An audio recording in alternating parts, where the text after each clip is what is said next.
ഒരു മനുഷ്യനെ കൊണ്ടുപോയി ഖബറടക്കിയിട്ട് നിങ്ങൾ പെട്ടെന്ന് തന്നെ തിരിച്ചു പോകരുത് കേട്ടോ. ഒരു ഒട്ടകത്തെ അറുത്ത് അതിന്റെ മാംസം ദാനം ചെയ്യുന്ന സമയം അത്രയെങ്കിലും ആ മയ്യത്തിന്റെ സ്ഥലത്ത് നിങ്ങൾ നിൽക്കണമെന്ന് മുഹമ്മദ് റസൂലുള്ളാഹി. ആരാ ഇത് ശ്രദ്ധിക്കുന്നത്? നമ്മൾ നിസ്കരിക്കാൻ തന്നെ അധികം ആളുകൾ ഇപ്പൊ പോകുന്നില്ല. ശരിയല്ലേ ഞാൻ ഈ പറയുന്നത്? നമ്മുടെ ഈ കാലഘട്ടത്തിലൊക്കെ നന്നാകണ്ടേ, അതിലൂടെ നമ്മൾ മാറ്റം ഉണ്ടാകട്ടെ. മയ്യത്ത് നിസ്കരിക്കാൻ തന്നെ നമ്മുടെ നാട്ടിൽ പള്ളിയിരുന്ന ഒരു അറിയിപ്പുണ്ടായ പഴയ കാലഘട്ടത്തിലെ ഓരോരുത്തരും നാവ് കൊണ്ട് മറ്റുള്ളവരെ അറിയിക്കലായിരുന്നു. ഇന്ന് അതിനേക്കാൾ ഉപരി വളരെ സ്പീഡിൽ പള്ളിയുടെ മൈക്കിലൂടെ വിളിച്ചു പറയാൻ മരിച്ച ആളെ കേൾക്കാൻ വേണ്ടി വേഗം തന്നെ നമ്മൾ മിക്സിയൊക്കെ ഓഫ് ചെയ്യും. മിക്സിയുടെ ഗ്രൈൻഡറിന്റെ ശബ്ദം ഇടല്ലേ, ആരാണ്ട് മരിച്ച് കേക്കട്ടെ ഒരു അടുത്ത് നിന്നിട്ട് എല്ലാം കേട്ടിട്ട് നന്നായി പുള്ളിയൊക്കെ മരിക്കണ്ടമേ. ഇവിടെ വലിയ മിക്സി ഓഫ് ചെയ്ത് കുക്കറും ഒക്കെ ഓഫ് ചെയ്ത് നമ്മൾ ഒരു തള്ളാത്ത് ഇത് കേട്ട് കഴിയുമ്പോഴത്തേക്കും പള്ളിയിലോട്ട് പോകുന്നു. ഇത് കേട്ട് കഴിഞ്ഞപ്പോ പറയാ അങ്ങനെ മരിക്കേണ്ടതിന് കുഴപ്പമൊന്നുമില്ല. ഇനി പള്ളിയിലോട്ട് ആരെങ്കിലും പോകും, വീട്ടിലെത്തിയിട്ട് 1-2 പത്രം അവിടെ കിടപ്പുണ്ടെങ്കിൽ അങ്ങോട്ട് പോയിട്ട് ആ പത്രം എല്ലാം വായിച്ചുകൊണ്ട് തീർക്കും. റാഹത്തായി. ഇതിനു വേണ്ടിയാണ് മയ്യത്ത് വീട്ടിലേക്ക് എത്തുന്നത്. അല്ലാഹു കാത്തിരക്ഷിക്കട്ടെ. ആ പാവപ്പെട്ട സഹോദരന് കൊടുക്കേണ്ട ഒരു മഗ്ഫിറത്തിന്റെ, ഒരു പാപമോചനത്തിന്റെ ഒരു പ്രാർത്ഥന പോലും നടത്താതെ മുസ്ലിം സഹോദര സഹോദരിമാര് മയ്യത്ത് വീട്ടിൽ കാണിച്ചു കൂട്ടുന്ന ആഭാസങ്ങളും കോലാഹലങ്ങളും എത്രയെത്ര മോശപ്പെട്ട പ്രവർത്തനങ്ങളാണ്. അല്ലാഹു കാത്തിരക്ഷിക്കട്ടെ. ഞാൻ അതിലേക്ക് കടക്കുന്നില്ല. അതുമായി ബന്ധപ്പെട്ടത് നൂറുകണക്കിനാണ്. പത്രം ഇങ്ങനെ 10-15 അടിച്ചിറക്കിയിട്ടിരിക്കുക മയ്യത്ത് വീട്ടിൽ. ധാരാ ഇത് പഠിപ്പിച്ചത്? ഏത് വാപ്പയാണിത് പഠിപ്പിച്ചത്? ഏത് ആലിമീങ്ങൾ അതിന് പിന്തുണയുണ്ടോ? ഏതെങ്കിലും സംഘടനകൾ അതിന് പിൻബലമുണ്ടോ? ഇതൊക്കെ ഓരോ നാട്ടിലെ പ്രവർത്തനമായി കൊണ്ടുവന്ന് അത് അംഗീകാരമുള്ളതായിട്ട് പ്രിയപ്പെട്ട സഹോദരങ്ങളുടെ, പ്രിയപ്പെട്ട മുസ്ലിം മക്കളുടെ വീടുകളുടെ അകത്തളങ്ങൾ പോലും ഇത്തരത്തിലെത്തിയില്ലേ? ആരാണ് ഇതിന് ഉത്തരവാദികൾ? സഹോദരങ്ങളെ ചിന്തിക്കും. പത്രം കൊണ്ടുവന്ന് ഇറക്കിയിരിക്കുക. വാപ്പ മരിച്ചോട്ടോ 10 പത്രം ഇറക്കിയേക്കുന്നു. രാവിലെ വിളിച്ചു പറയാ കാര്യമായിട്ട്. വരുന്നവർക്ക് മുഴുവൻ പത്രം വായിച്ച് പിരിയാനുള്ള ഒരു അവസരമായി മയ്യത്ത് വീടുകൾ മാറിയിരിക്കുന്നു. അല്ലാഹു കാത്തിരക്ഷിക്കട്ടെ. എന്തിനാ അങ്ങനെ ഇടുന്നത്? ആ മകൻ റിട്ടയർഡ് SP, അത് വിവരമൊന്നും അതിനകത്ത് വന്നിട്ടുണ്ട്. ഇല്ല കളക്ടർ ആയിരുന്നു, ഇല്ല മകൻ റിട്ടയർഡ് അധ്യാപകനാണ്. ആ വാർത്ത അതിനകത്ത് വന്നിട്ടുണ്ട്. നമ്മുടെ അതിനകത്തുണ്ട് കേട്ടോ, മരുമോനെ അതിനകത്ത് നമ്മുടെ വാർത്തയുണ്ട്, നോക്കൂ. ഇതാ സംഭവം. എല്ലാവർക്കും പേരെടുക്കണം. അതിനുവേണ്ടിയുള്ള അതിനുവേണ്ടിയുള്ള മരണ വാർത്തകൾ ജനങ്ങൾ അറിയിക്കുക. മരിക്കുന്നതിന് മുമ്പ് തന്നെ മരിക്കാൻ പോകുന്ന വ്യക്തിയുടെ അഡ്രസ് മുഴുവൻ എഴുതി അദ്ദേഹത്തിന്റെ കുടുംബാദികളിൽ ലിസ്റ്റ് എഴുതി വെക്കുന്ന ആളുകൾ പത്രത്തിൽ കൊടുക്കാൻ.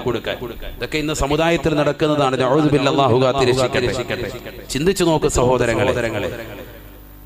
ഖബറിലേക്ക് ഒരു മനുഷ്യനെ കൊണ്ടുപോയി വെക്കുമ്പോൾ ആ ഖബറിൽ നടക്കുന്ന ഭീമാകാരമാകുന്ന രംഗങ്ങൾ ഓർത്തൊന്ന് കണ്ണീർ പൊഴിക്കാൻ, ഒന്ന് പൊട്ടിക്കരയാൻ, ഒരു സാലിഹാകുന്ന മയ്യത്തായിട്ട് എനിക്കൊന്ന് മാറണമെന്ന് ചിന്തിക്കാൻ. എന്റെ പ്രിയപ്പെട്ട ഉമ്മ മരണപ്പെട്ടു പോയി. ആ ഉമ്മയോടൊപ്പം നാളെ പള്ളിക്കാട്ടിൽ 6 മണ്ണിന്റെ ഇരുട്ടറയിൽ ഞാനും പോയി കിടക്കേണ്ടതാണെന്നുള്ള ചിന്തയോടുകൂടി ഉമ്മയ്ക്ക് വേണ്ടി പരിശുദ്ധമാക്കപ്പെട്ട ഖുർആൻ ഓതി ഹത്മ ചെയ്തുകൊണ്ട് ഹദിയാക്കാൻ ഇന്ന് സാലിഹ്യങ്ങളാകുന്ന മക്കളില്ലാതെ പോകുന്ന കാലഘട്ടം. അല്ലാഹു നമ്മളെ കാത്തിരക്ഷിക്കട്ടെ. എവിടെ എത്തിയിരിക്കുന്നു സഹോദരങ്ങളെ? ആ ഖബറിലേക്ക് ചെല്ലുമ്പോൾ അവസ്ഥയാണ് പറയുന്നത്. ഖബർ വിളിച്ചു ചോദിക്കുക, ഖബർ സംസാരിക്കും.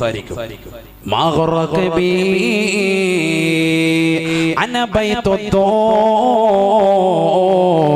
വഅന ബൈത്തുൽ വഹ്ശാ വഅന ബൈത്തുൽ ഗർബാ. ഞാനതാ പുഴുക്കളുടെ വീടാണ്, ഏകാന്തതയുടെ ഭവനമാണ്, ഒറ്റപ്പെടലിൻ്റെതാകുന്ന ദിവസമാണ്, ഒറ്റപ്പെടലിൻ്റെതാകുന്ന കുടിലാണ്, വീടാണ്. എന്നെ കുറിച്ച് നീ എന്താണ് കരുതിയത്? എന്നെ കുറിച്ച് നീ എന്താണ് വിചാരിച്ചത്? നീ എന്താണ് എന്നെ കുറിച്ച് മനസ്സിലാക്കിയത്? ഞാൻ പുഴുക്കളുടെ വീടാണ്, ഞാൻ ഒറ്റപ്പെടൽ വീടാണ്, ഒരാള് പോലും തുണയില്ലാത്തതാകുന്ന ഒറ്റയ്ക്ക് കഴിയേണ്ട ഭവനമാണ്. അതുകൊണ്ടല്ലേ ഉസ്മാൻ ഇബ്നു അഫ്ഫാൻ റളിയല്ലാഹു തആല അൻഹു ഖബറെന്ന് കേൾക്കുമ്പോൾ പൊട്ടിക്കരയുന്നത്? ഉസ്മാൻ ഇബ്നു അഫ്ഫാൻ തങ്ങളോട് ചോദിക്കപ്പെട്ടു പോയി, എന്തിനാണ് ഉസ്മാനെ നിങ്ങൾ ഖബർ കാണുമ്പോൾ കരയുന്നത്, ഖബർ കേൾക്കുമ്പോൾ കരയുന്നത്? ഉസ്മാൻ ഇബ്നു അഫ്ഫാൻ റളിയല്ലാഹു തആല അൻഹു പറയുകയാണ്, ഇന്നഹു അവ്വലു മൻസിലിൻ ഫിൽ മനാസിലിൽ ആഖിറ. ഞാൻ ഖബർ കേൾക്കുമ്പോ, ഖബർ കാണുമ്പോൾ കരയാനുള്ള കാരണം അത് മറ്റൊന്നുമല്ല സാബത്തെ, ഖബർ എന്ന് പറയുന്നത് ആഖിറത്തിലേക്കുള്ള ആദ്യത്തെ ഭവനമാണ്. ഫൈൻ തൻജു മിൻഹാ തൻജു മിൻ ദി അളീമതി വഇല്ലാ ഫൈനി ലാ ഖാലൂക നാജിയ. ഉസ്മാൻ ഇബ്നു അഫ്ഫാൻ റളിയല്ലാഹു തആല അൻഹു ഖബറിന്റെ സമീപത്ത് എത്തിയിട്ട് പൊട്ടിക്കരഞ്ഞുകൊണ്ട് ഖബറാളികളോട് വിളിച്ചു പറയുമായിരുന്നു അത്രേ, അദ്ദേഹം വിളിച്ചു പറയുമായിരുന്നു അത്രേ, ഫൈൻ തൻജു മിൻഹാ തൻജു മിൻ ദി അളീമതി വഇല്ലാ ഫൈനി ലാ ഖാലൂക നാജിയ. അല്ലയോ പ്രിയപ്പെട്ട സഹോദരാ, ഖബറിൽ കിടക്കുന്ന സഹോദരാ സഹോദരി, ഈ ഖബറിൽ നിന്ന് നീ രക്ഷപ്പെട്ടു കഴിഞ്ഞാൽ നീ എല്ലാ പ്രശ്നങ്ങളിൽ നിന്നും എല്ലാ പ്രയാസങ്ങളിൽ നിന്നും നീ രക്ഷപ്പെട്ടവനാണ്. വൈല്ല, ഈ ഖബറിൽ നിന്ന് നീ രക്ഷ പ്രാപിച്ചില്ല എങ്കിൽ നിന്നെ ഒരിക്കലും രക്ഷപ്പെട്ടവനായി ഞാൻ വിചാരിക്കുകയില്ല. ഈ ഖബറിൽ നീ രക്ഷപ്പെട്ടാൽ നീ മഹ്ശറിൽ രക്ഷപ്പെട്ടവനാണ്. ഈ ഖബറിൽ നീ രക്ഷപ്പെട്ടാൽ സിറാത്തിൽ രക്ഷപ്പെട്ടവനാണ്. ഈ ഖബറിൽ നീ രക്ഷപ്പെട്ടാൽ നാളെ മീസാൻ എന്ന ത്രാസിൽ നന്മ തിന്മകൾ തൂക്കുന്ന സമയത്തും രക്ഷപ്പെട്ടവനാണ്. വൈല്ല ഫൈനി ലാ ഖാലൂക നാജിയ. ഇല്ല, നീ ഖബറിൽ നിന്ന് രക്ഷപ്പെട്ടില്ല എങ്കിൽ ഖബറിന്റെ ഇടുക്കത്തിൽ നിന്ന്, അതിന്റെ ഞെരുക്കത്തിൽ നിന്ന്, അതിന്റെ പ്രയാസത്തിൽ നിന്ന്, അതിന്റെ നൊമ്പരത്തിൽ നിന്ന്, അതിന്റെ വിഷമത്തിൽ നിന്ന്, അതിന്റെ ദുഃഖത്തിൽ നിന്ന്, അതിന്റെ വിരഹത്തിൽ നിന്ന്, അതിന്റെ ചോദ്യോത്തരങ്ങളിൽ നിന്ന് നീ രക്ഷപ്പെട്ടില്ല എങ്കിൽ ഫൈനി ലാ ഖാലൂക നാജിയ, നിന്നെ ഒരിക്കലും രക്ഷപ്പെട്ടവനായി ഞാൻ വിചാരിക്കുകയില്ല. ബഹുമാനപ്പെട്ട ഉസ്മാൻ ഇബ്നു അഫ്ഫാൻ റളിയല്ലാഹു അൻഹു മാനവர்கள் ഖബറിന്റെ അടുക്കൽ എത്തിയിട്ട് ഇത് പാടുമായിരുന്നു. ഖബറെന്നു കേട്ടാൽ തൽക്ഷണം നേടേണ്ടതാ, കണ്ടാലുടൻ വാ വിട്ടു നീ കരയേണ്ടതാ. മേടയ്ക്ക് പകരം മാളമാ സുബ്ഹാന, മേടയ്ക്ക് പകരം മാളമാ സുബ്ഹാന.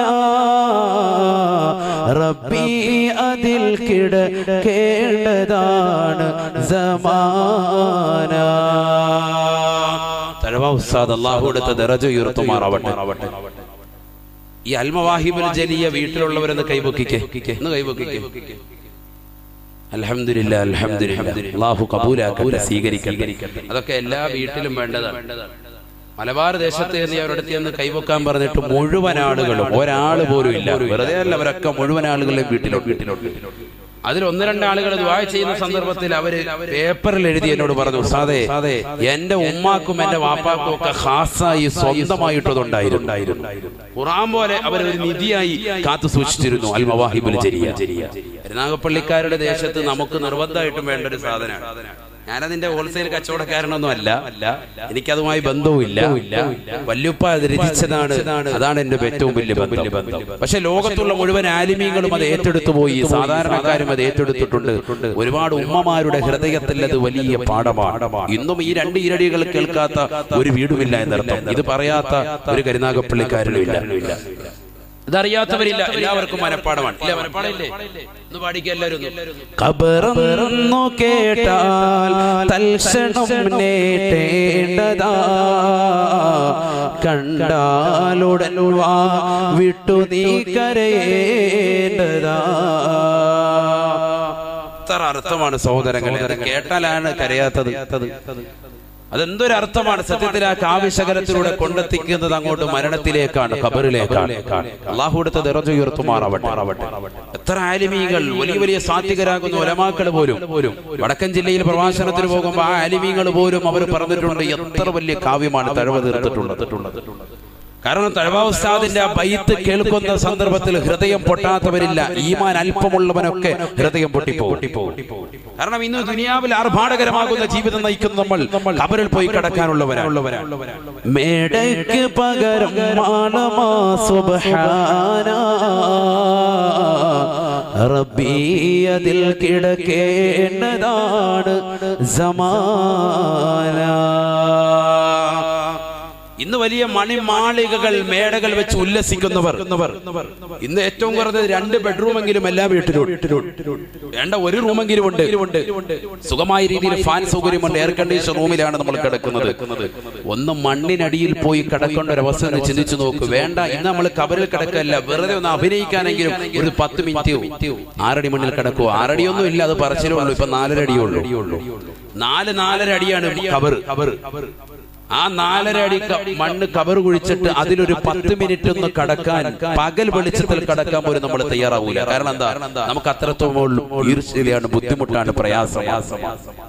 അപ്പം ചിന്തിച്ചു നോക്കാം, കബറിൽ പോയി നമ്മൾ ഒറ്റയ്ക്ക് കിടക്കണ്ടേ? എന്താ ചിന്തിക്കാത്തത് സഹോദര? എന്താ ചിന്തിക്കാത്തത്? നമ്മൾ എന്താ ചെയ്തിട്ടുള്ളത്? നന്മ അതൊരു മാളമല്ലേ, ഖബറല്ലേ, ഒരു കൂരിരുട്ടല്ലേ, ഇരുട്ടല്ലേ. 10 മിനിറ്റ് ഒരു കരണ്ട് പോയി കഴിഞ്ഞാൽ നമ്മൾ ഉടനെ ആൾക്കാരെ വീട്ടിലോട്ട് നോക്കും. കരണ്ട് പോയി, അവിടെയും പോയിട്ടുണ്ടെങ്കിൽ അൽഹംദുലില്ലാ റാഹത്താണ്, കുഴപ്പമില്ല. അങ്ങനെയാണ് നമ്മുടെ ഒരു ശൈലി, കേരളീയ ശൈലി. അങ്ങനെയാണ്. കരണ്ട് പോയ ഉടനെ മക്കളോട് ഒരു മക്കളുടെ അപ്പുറത്ത് പോയിട്ടുണ്ടോ എന്ന് അപ്പൊ പറയും, ഉമ്മ അപ്പുറത്ത് പോയിട്ടുണ്ടെന്ന് പറയുകയാണെങ്കിൽ റാഹത്ത്, അൽഹംദുലില്ലാ, കുഴപ്പമില്ല. പിന്നെ 5 ദിവസം കരണ്ടില്ലേലും കുഴപ്പമില്ല. അങ്ങനെ അപ്പുറത്തുണ്ടെന്ന് പറഞ്ഞാൽ അള്ളാഹ് പടച്ചവനെ നമ്മുടെ വീട്ടിൽ എന്ത് പറ്റിയടാ, കരണ്ട് ബില്ല് അടച്ചില്ലടാ മോനെ എന്ന് വെച്ച് ബഹളോ. അത് പൊതുവെ നമ്മുടെ ഒരു ശൈലി. ഖബറിനകത്തേക്ക് വരുമ്പോ ഇരുട്ടാണ്. ആ ഖബറിൽ എന്താണ് നമ്മൾ വെളിച്ചമായി കൊണ്ടുപോയിട്ടുള്ളത്? ബഹുമാനപ്പെട്ട അബൂദർ ഗിഫാരി റളിയല്ലാഹു തആല അൻഹു ഹബീബായ റസൂലുള്ളാഹി സ്വല്ലല്ലാഹു അലൈഹി വസല്ലമ തങ്ങളോട് ചോദിക്കുകയാണ്, യാ റസൂലല്ലാഹ് ഔസിനി, അല്ലാഹുവിന്റെ റസൂലേ എനിക്കൊന്ന് ഉപദേശം നൽകണേ, എനിക്കൊരു വസിയത്ത് നൽകണേ എന്ന് ലോകത്തിന്റെ നായകനോട് ബഹുമാനപ്പെട്ട അബൂദർ ഗിഫാരി തങ്ങൾ ചോദിക്കുമ്പോ ഹബീബായ നബി തങ്ങൾ പറയുകയാണ്,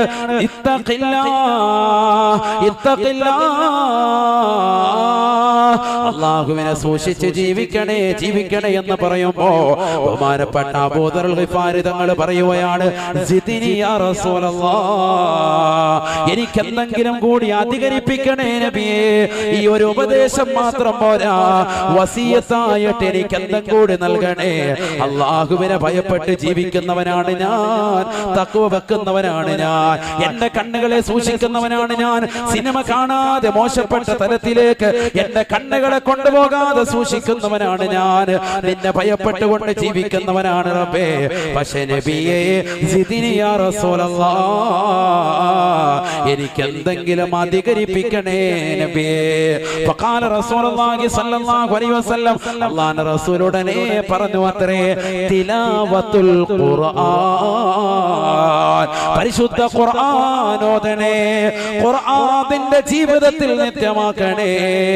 തഖ്വ പറഞ്ഞതിന് ശേഷം അല്ലാഹുവിന്റെ റസൂൽ പിന്നീട് പറയുന്നത്, അലൈക ബിതിലാവത്തിൽ ഖുർആൻ, പരിശുദ്ധമായ ഖുർആനിൽ 6666 ആയത്തുകൾ അത് ഹൃദ്യസ്ഥമാക്കാൻ നീ തുനിയണേ.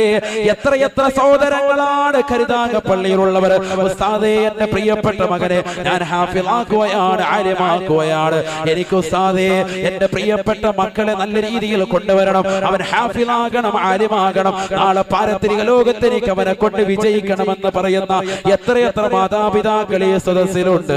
അല്ലാഹുവേ നീ സ്വീകരിക്കണേ അല്ലാഹ്. എത്രയോ പാവപ്പെട്ട സഹോദരങ്ങളുണ്ട് ഈ വിനീതന്റെ പ്രഭാഷണം കേട്ടുകൊണ്ട് തന്റെ മക്കളെ ഖുർആൻ പഠിപ്പിക്കാൻ വേണ്ടി ഇറക്കിയതാകുന്ന ആളുകൾ. അല്ലാഹുവേ അവരെ നീ ഹാഫിളീങ്ങളാക്കണേ അല്ലാഹ്, നീ ആലിമീങ്ങളാക്കണേ അല്ലാഹ്. ഹബീബായ നബി തങ്ങൾ പറയുകയാണ്, അലൈക ബിതിലാവത്തിൽ ഖുർആൻ, അല്ലാഹുവിനെ ഭയപ്പെട്ട് ജീവിച്ചു കഴിഞ്ഞാൽ പിന്നീട് നിന്റെ ജീവിതത്തിൽ എപ്പോഴും ഉണ്ടാകേണ്ടത് അത് വിശുദ്ധ ഖുർആനാണ്. ആ ഖുർആൻ നിന്റെ കൈ കൈപുസ്തകമാക്കണേ. നീ എവിടെ പോയാലും ഖുർആൻ വേണേ, ഖുർആൻ വേണേ. ഹജ്ജിന് പോകുന്ന ആളുകളോടും ഉലമാക്കൾ പറഞ്ഞില്ലയോ, വയഖ്തിമൽ ഖുർആൻ ബിമിനാ, പരിശുദ്ധ ഖുർആൻ ഓതിക്കൊണ്ട് പോകണേ. മിനയിൽ രാപാർക്കുന്ന സമയത്ത് ആ ഖുർആൻ ഖത്മാക്കണേ, ഖത്മാക്കണേ. അങ്ങനെ ഖുർആൻ നമ്മുടെ കയ്യിലെ ഒരു പുസ്തകമാണ്. എവിടെ പോയാലും നിന്റെ കയ്യിൽ വേണ്ടുന്നതാകുന്ന ഒരു പുസ്തകമാണ് ആ ഖുർആൻ എന്ന വിശുദ്ധ കലാം. നീ എപ്പോഴും നിത്യമായി ഓതിക്കഴിഞ്ഞാൽ ദുഖുറുൻ ലക ഫിൽ അർളി വദുഖുറുൻ ലക ഫിൽ ഖബരി വനൂറുൻ ലക ഫിൽ ഖബരി ശഫീഉനാ റസൂലുള്ളാഹി. ഹബീബായ നബി തങ്ങൾ പറയുകയാണ്, അത് നിനക്ക് ദുനിയാവിൽ സൂക്ഷിപ്പ് തത്താണ്, അത് ഖബറിൽ പ്രകാശമാണ്, പ്രകാശമാ. നീ ഖുർആൻ ഈ ലോകത്ത് ഓതി തീർത്താലെന്ന് ഹബീബുനാ റസൂലുള്ളാഹി സല്ലല്ലാഹു അലൈഹി വസല്ലം. അല്ലാഹു തൗഫീഖ് തരട്ടെ, അല്ലാഹു തൗഫീഖ് തരട്ടെ. ഖബറിലെ ഒരു അത്ഭുതം നിങ്ങൾക്ക് ഞാൻ പറഞ്ഞു തരട്ടെ. ഖബറിലെ ഒരു അത്ഭുതം, ഖബറിലെ ഒരു അത്ഭുതം. ലൈലത്തുൻ ഉസ്രിയ ബി ഇല സമായി, ആകാശലോകത്തിലേക്ക് എന്നെ കൊണ്ടുപോയ സമയത്ത് ഇസ്റാ മിഅ്റാജിന്റെ രാവിലെ അല്ലാഹുവിന്റെ റസൂൽ പറയും, ഞാൻ കണ്ടു ഖബറിൽ കുറച്ച് ആളുകൾ എന്ത് ചെയ്യുന്നു? കൃഷി ചെയ്യുന്നു. ഖബറിലെ അത്ഭുതം, ഖബറിൽ കൃഷി ചെയ്യുന്നു. ഉസ്താദ് പറയുന്നത്, ഈ സ്ഥലത്ത് എങ്ങനെ ഒന്ന് എഴുന്നേറ്റ് നിൽക്കാൻ പോലും ഈ സ്ഥലത്ത് എങ്ങനെ ഖബറിൽ കൃഷി ചെയ്യുക? എഴുന്നേറ്റ് നിൽക്കാൻ പറ്റാതെ നമുക്കല്ലേ, നമുക്കങ്ങനെയാണ് ഓർമ്മ വരുന്നത്. കാരണം നമ്മുടെ നന്മകളൊക്കെ അത്തരത്തിലേ ഉള്ളൂ. സാലിഹീങ്ങളാകുന്ന ആളുകൾ, സജ്ജനങ്ങൾക്ക് കണ്ണെത്താ ദൂരത്ത്, മദ്ദൽ ബസർ കണ്ണെത്തുന്നതാകുന്ന ദൂരം അത്രയും അവർക്ക് വിശാലത നൽകപ്പെടും. 6 അടി മണ്ണിന്റെ ഇരുട്ടറയെന്ന് മുഹമ്മദ് റസൂലുള്ളാഹി. അല്ലാഹു കൂട്ടത്തിൽ നമ്മളെ ഉൾപ്പെടുത്തുമാറാവട്ടെ. ഹബീബായ റസൂലുള്ളാഹി സ്വല്ലല്ലാഹു അലൈഹി വസല്ലമ തങ്ങൾ പറയുകയാണ്, റഅയതു ഖൗമാ, ഒരു സമൂഹത്തെ ഞാൻ കണ്ടുപോയി സ്വഹാബാ, യസ്റഊന ഫീ യൗം വയഹ്സുദൂന ഫീ യൗം.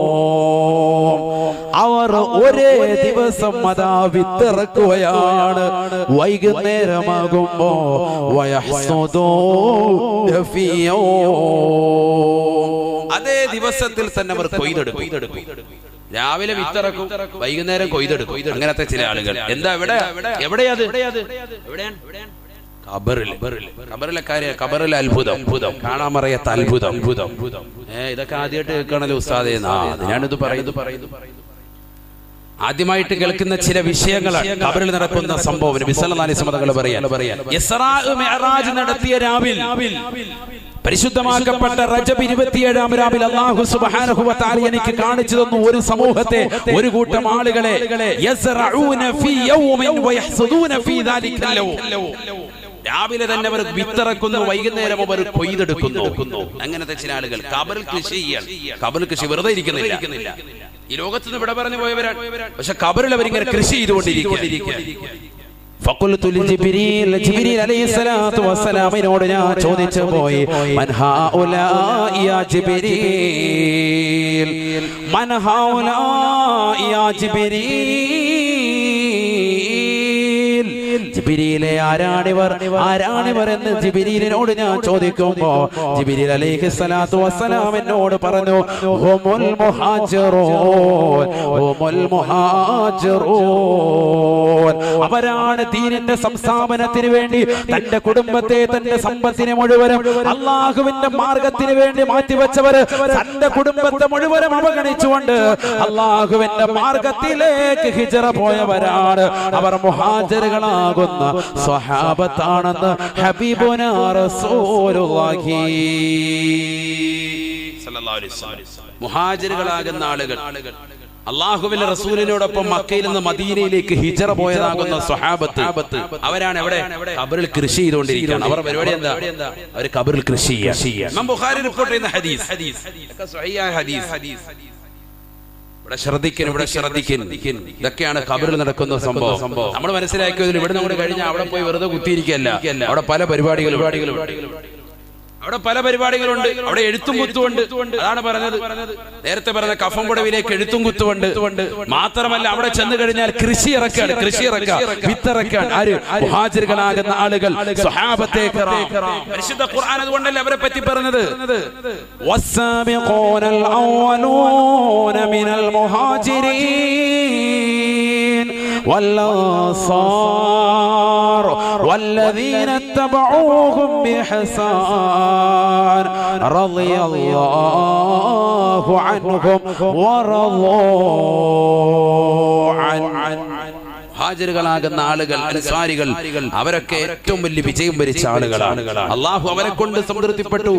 അള്ളാഹുവിനെ അവരെ കൊണ്ട് സംതൃപ്തിപ്പെട്ടു. അവരും റബ്ബിനെ കൊണ്ട് സംതൃപ്തിപ്പെട്ടു. പരിശുദ്ധ ഖുർആൻ പറയാ. അള്ളാഹു മനസ്സിലാക്കാൻ തൗഫീഖ് തരട്ടെ. അപ്പൊ ഖബറിൽ അത്ഭുതം മാത്രമല്ല, ഖബറിൽ ചില ആളുകളെ തന്നെ അള്ളാഹുവിന്റെ റസൂല് സ്വർഗീയ ആരാമമായിട്ട് ആ സ്വർഗത്തിൽ തത്തിക്കളിക്കുന്നതായിട്ട് നബി സല്ലല്ലാഹു അലൈഹി വസല്ലം കണ്ടിട്ടുണ്ട്. ഹംസ റളിയല്ലാഹു തആല അൻഹുവിനെ സ്വർഗത്തിൽ പറക്കുന്നതായിട്ട് അല്ലാഹുവിന്റെ റസൂൽ കണ്ടു. അദ്ദേഹം വഫാത്തായി, ഖബറിൽ കിടക്കാൻ. പക്ഷെ അപ്പൊ തന്നെ എവിടെ കണ്ടു? സ്വർഗത്തിൽ കണ്ടു. അഥവാ ഖബർ എന്താണ്? അദ്ദേഹത്തെ സ്വർഗീയ ആരാമമാക്കിയിരിക്കാൻ. പറയുന്നത് മനസ്സിലാവുന്നുണ്ടോ?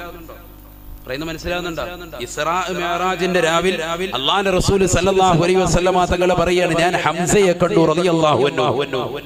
ഉഹദ് രണാങ്കണത്തിൽ വെച്ചുകൊണ്ട് വെട്ടേറ്റുകൊണ്ട് 70ഓളം വെട്ടേറ്റുകൊണ്ട് ഷഹീദായ സയ്യിദുനാ ഹംസ റളിയല്ലാഹു തആല അൻഹു സയ്യിദുൽ ശുഹദാ എന്ന നാമധേയത്തിൽ അറിയപ്പെടുന്ന മഹാനവറുകളെ ഞാൻ കണ്ടു സ്വർഗീയ ആരാമത്തിൽ തത്തിക്കളിക്കുന്നതായി. അഥവാ ഖബർ തന്നെ അദ്ദേഹത്തിന് സ്വർഗീയ ആരാമമായിരിക്കുന്നു എന്ന് മുഹമ്മദ് റസൂലുള്ളാഹി സ്വല്ലല്ലാഹു അലൈഹി വസല്ലം. എത്രയെത്ര സഹാബത്തിനെ പറ്റി നബി തങ്ങൾ പറഞ്ഞു. ജഅഫർ ഇബ്നു അബീ താലിബ് റളിയല്ലാഹു തആല അൻഹു മുഅ്തത്ത് യുദ്ധത്തിൽ വെച്ച് ഷഹീദായ മനുഷ്യനാണ്. മുഅ്തത്ത് യുദ്ധത്തിൽ വെച്ച് ഷഹീദായ വ്യക്തിയാണ്. യുദ്ധം കഴിഞ്ഞ് കൊടുമ്പിരി കൊണ്ട് കിടക്കുന്നതാകുന്ന ആ യുദ്ധം കഴിഞ്ഞതാകുന്ന രണഭൂമിയിലേക്ക് ജഅഫർ ഇബ്നു അബീ താലിബ് റളിയല്ലാഹു തആല അൻഹുവിന്റെ പ്രിയപ്പെട്ട ഭാര്യയാകുന്ന പ്രിയതമ കടന്നു വന്നുകൊണ്ട് പ്രവാചകരോട് അന്വേഷിക്കുന്ന, നബിയേ, എന്റെ ഭർത്താവ് എവിടെ? വിധങ്ങൾ പറഞ്ഞു, ഇന്നഹു ഷഹീദുൻ, അദ്ദേഹം ഷഹീദായിട്ടുണ്ട് കേട്ടോ. സല്ലല്ലാഹു അലൈഹി വസല്ലം തങ്ങൾ എന്നിട്ട് വീണ്ടും കൂട്ടിച്ചേർക്കുകയാണ്, ഇന്നഹു യതീറു ഫിൽ ജന്ന കമാ തതീറു തയ്റു ഫിൽ ഹവാ. അദ്ദേഹം സ്വർഗത്തിലെ പരിമളം ആസ്വദിച്ചുകൊണ്ട് സ്വർഗത്തിലെ പക്ഷിയായി പറവയായി തത്തിക്കളിക്കുകയാണ് ഖബറിലെന്ന് ഹബീബുനാ റസൂലുള്ളാഹി. അദ്ദേഹം ഖബറിൽ ഒരു കിളിയെ പോലെ കടക്കുകയാണ്. നബിയുനാ റസൂലുള്ളാഹി കമാ തതീറു തയ്റു ഫിൽ ഹവാഇ, ആകാശലോകത്തിലൂടെ വായുവിലൂടെ വട്ടമിട്ട് പറക്കുന്നതാകുന്ന പറവകളെ പോലെ ആറടി മണ്ണിന്റെ ഇരുട്ടറയിൽ അദ്ദേഹത്തിന് അല്ലാഹു സുബ്ഹാനഹു വ തആല പ്രവിശാലമാകുന്ന ലോകം തീർത്തിരിക്കുകയാണ്. അതിനാണ് ആലമുൽ ബർസഖ് എന്ന് പറയുന്നത്. ശ്രദ്ധിക്കുക, ആലമുൽ ബർസഖ് അതാണ് നമ്മൾ വിശദീകരിക്കുന്നത്. ഖബറിന്റെ ലോകം എന്ന് പറഞ്ഞാൽ വിശാലമാണ്. നമ്മൾ മനസ്സിലാക്കിയതുപോലെ 4 അടി അടിയിലേക്ക് കൊണ്ടുപോയി വെച്ച് ഇരുട്ടറ അങ്ങോട്ടും ഇങ്ങോട്ടും തിരിയാൻ പാടില്ല എന്നുള്ള നിലയ്ക്ക് അത് നമുക്കാണ്. തിന്മകൾ ചെയ്യുന്ന ആളുകൾ അള്ളാഹു നമ്മൾ നന്മയുടെ കൂട്ടത്തിൽ ഉൾപ്പെടുത്തുമാറാവട്ടെ. നന്മയുടെ കൂട്ടത്തിലുള്ള ആളുകൾ, സ്വഹാബത്തെ കിറാം, മുഹാജിറുകളാകുന്ന ആളുകൾ, അവരൊക്കെ അവിടെ വിത്തിറക്കി കൃഷി ചെയ്യാൻ. രാവിലെ വിത്തിറക്കും, വൈകിട്ട് എന്ത് ചെയ്യും? ഇത് കൊയ്തെടുക്കും. മുഹമ്മദ് റസൂലുള്ളാഹി.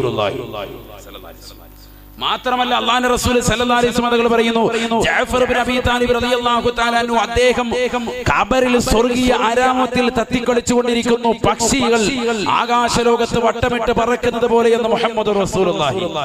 അപ്പൊ പക്ഷിക്ക് കറങ്ങണമെങ്കിൽ ചുരുങ്ങിയത് ഒരു ചെറിയ കൂട് വരല്ലോ, നല്ലതുപോലെ വിശാലമായ രീതിയിൽ കറങ്ങണമെങ്കിൽ, പ്രത്യേകിച്ച് സ്വർഗത്തിലാണെങ്കിൽ. അപ്പൊ ഖബർ അത്രത്തോളം വിശാലമാണ്. ഹബീബ് റസൂലുള്ളാഹി. അല്ലാഹു മനസ്സിലാക്കാൻ തൗഫീഖ് തരട്ടെ. അപ്പൊ ഖബറിലെ ഒരു സംഭവമാണ് ഈ പറയുന്നത്. ഖബറിൽ അത്ഭുതമാണ്.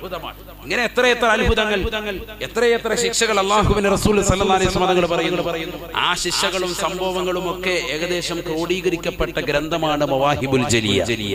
അതൊരെണ്ണം നിർബന്ധമായിട്ടും എന്റെ പ്രിയപ്പെട്ട സഹോദരങ്ങൾ ഒരുമിക്കണം. അത് വാങ്ങിക്കണം. നമ്മൾ ആകെ 250 രൂപ 300 രൂപയാണെന്ന് എന്റെ ഓർമ്മ. വില അതാണ്.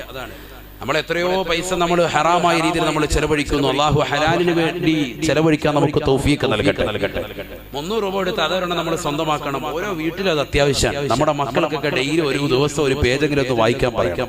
മലയാളമല്ലേ, നമ്മുടെ നാട്ടുകാരനല്ലേ എഴുതിയത്, ഓന്നിരായ ഉസ്താദല്ലേ, വലിയ വലിയ ആലിമീങ്ങൾ പോലും അത് നെഞ്ചിലേറ്റിയിട്ടുണ്ടെങ്കിൽ. എന്നോടൊരു ഉസ്താദ് പറഞ്ഞു, എന്താണത്, വല്ലാത്തൊരു കാവ്യമാണ്. കാരണം അതെന്താണ്, ഓരോ വിഷയങ്ങൾ പറയുമ്പോഴും അതിന് കിതാബ്, ഇന്ന കിതാബ് ഇത്രാമത്തെ പേജ് എന്ന് പറയും. അതൊരു സംഭവം. കണ്ടാൽ സലാം കൊണ്ടാണ് മിണ്ടൽ വേണ്ടത് എന്നുള്ളതാ നബി മുസ്തഫ എന്നുള്ളത്. മിണ്ടിക്കഴിഞ്ഞ് സലാം പറഞ്ഞാലും അത് അസ്ഥാനത്തെന്നാണെന്ന് തുഹഫയിലുള്ളത്. കണ്ടാൽ ആദ്യം എന്ത് വേണം, സലാം പറഞ്ഞിട്ടായിരിക്കണം തുടങ്ങേണ്ടത്, വർത്താനം പറഞ്ഞിട്ടല്ല. ഒരാള് സലാം പറയാതെ വർത്തമാനം പറഞ്ഞിട്ട് തുടങ്ങിയാലോ പിന്നീട് അവർ സലാം പറയുന്നത് അസ്ഥാനത്താണ്, അത് സ്ഥാനത്തല്ല. അതെവിടെ പറഞ്ഞിട്ടുണ്ട്? അതാ ഇബ്നു ഹജറുൽ ഹൈതമി ശാഫി മദ്ഹബിലെ പ്രബല ഗ്രന്ഥമായ തുഹ്ഫത്തുൽ മുഹ്താദിൽ പറഞ്ഞിട്ടുണ്ട്. സലാം കൊണ്ട് മിണ്ടലാണ് വേണ്ടതെന്ന് എവിടെ പറഞ്ഞിട്ടുണ്ട്? അത് നബി മുസ്തഫ സല്ലല്ലാഹു അലൈഹി വസല്ലം തങ്ങളുടെ ഹദീസ്. നോക്ക് നിങ്ങൾ എന്ന് തുടങ്ങി 4 വരിയെ പാടിയിട്ടുള്ളൂ. പക്ഷെ അതിൽ പല കിതാബുകൾ നോക്കിയിട്ട് റഫർ ചെയ്തിട്ടാണ് അതിൽ ഉൾക്കൊള്ളിച്ചിരിക്കുന്നത്.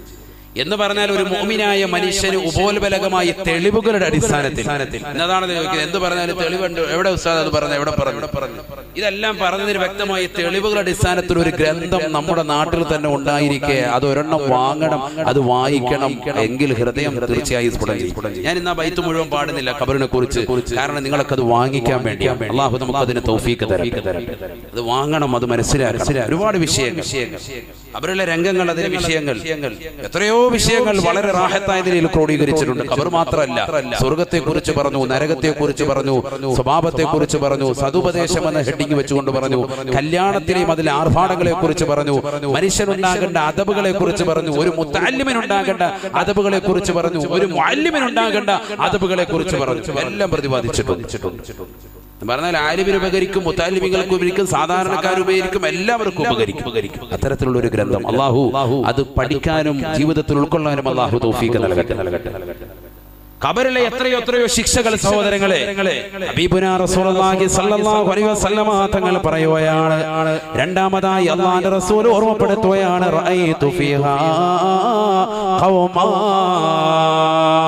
ഖബറിൽ ചില ജനങ്ങളെ ഞാൻ കണ്ടുപോയ സ്വഹാബ, വലഹും ലഹുമുൻ നദീജ് വലഹുമുൻ ആഖറു ഖബീസ്, അവരുടെ അടുക്കൽ നല്ലതാകുന്ന വേവിച്ചതാകുന്ന മാംസമുണ്ട്, മോശപ്പെട്ടതാകുന്ന മാംസവും അവരുടെ അടുക്കലുണ്ട്.